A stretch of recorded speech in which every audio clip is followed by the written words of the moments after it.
This is a true story, what we found on internet. The story is from Salem perspective. He is a boy from a farming town. During the day, the town looks peaceful. The roads are empty. The fields stretch endlessly under gray skies, and the wind carries the smell of damp soil and pine trees. People wave when you pass them. Children ride their bikes along the dirt roads. It feels safe. But when the sun goes down, the silence here becomes something else. There's one place the locals refuse to talk about: a dead tree standing alone in the middle of a forgotten field. They call it the Black Banyan. My grandfather told me this story the night before he died. He was a healer for most of his life, not a doctor, but the kind of man people called when strange illnesses appeared, the kind medicine couldn't explain. But in 1974, he encountered something that changed him forever. Late one autumn evening, he received a desperate call from a farmhouse a few miles away. A young girl named Emily had stopped sleeping. Her parents said she hadn't closed her eyes in nearly 3 weeks. When my grandfather arrived, the house was unnaturally quiet.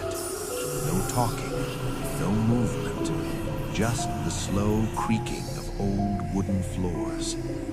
Emily was sitting in the corner of the living room, her knees pulled tightly to her chest. Her eyes were wide open, red and bloodshot, as if she had been staring at something for days. And she was whispering, not English, not anything human. The sound reminded my grandfather of dry leaves scraping across stone.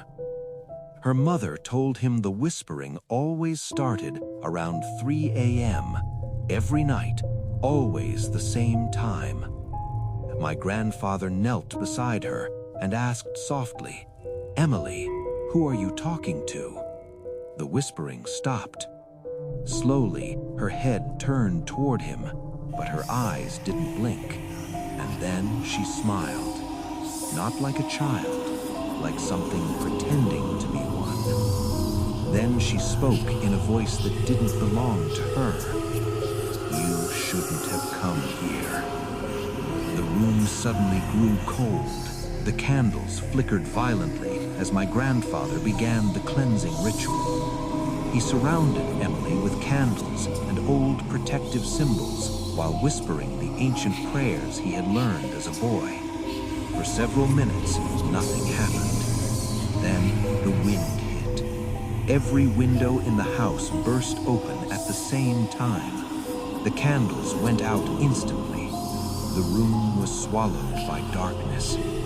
And in that darkness, my grandfather heard it, a wet, choking laugh right beside his ear.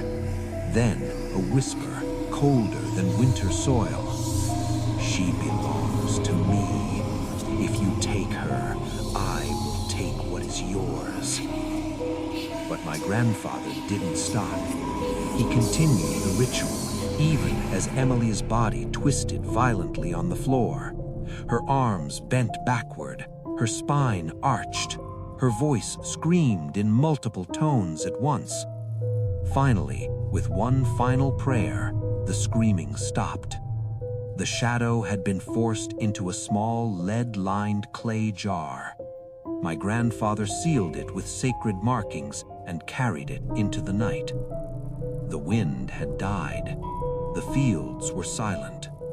At the edge of the farmland stood the oldest tree in the area, the Black Banyan. Its roots twisted out of the ground like skeletal fingers. My grandfather dug a deep hole beneath the tree and buried the jar. As he covered the dirt, he felt something strange. The ground beneath him was warm, almost breathing. Then he heard something behind him. Footsteps in the grass, slow, dragging. He turned his lantern toward the sound, but the field was empty. Only the tree and the wind moving through its branches. Emily recovered the next morning. She slept peacefully for the first time in weeks. But the real horror began that night. My grandfather awoke suddenly to a sound above his house. Thump, thump, thump. Heavy footsteps moving across the roof. He grabbed his hurricane lamp and stepped outside. The air smelled foul, like stagnant water and rotting meat. When he lifted the lamp and looked up, he saw her, a figure crouched at the edge of the roof. At first, it looked like a woman, but her body was wrong. Her arms and legs were far too long, bending in impossible directions. Her skin was pale and thin, almost glowing in the dim light. Then she slowly lifted her head. My grandfather dropped the lamp. She had no eyes, only two deep hollow pits filled with thick black liquid. The fluid dripped slowly down her cheeks like tears. She didn't scream, she didn't move. She simply raised one long finger and pointed toward the black banyan. The next morning, the villagers ran to the field. The tree had died overnight. Every leaf had turned to ash. The bark had split open. The earth around its roots had cracked like broken bone, and the clay jar was gone. After that night, my grandfather never spoke again. For decades, he sat silently on the porch of his house, staring towards the dead tree in the distance. Sometimes, late at night, my grandmother said she would see him shaking, whispering prayers under his breath. Years later, just before he died, he finally spoke to me. His voice was barely a whisper. He told me that even though the tree was dead, she never left.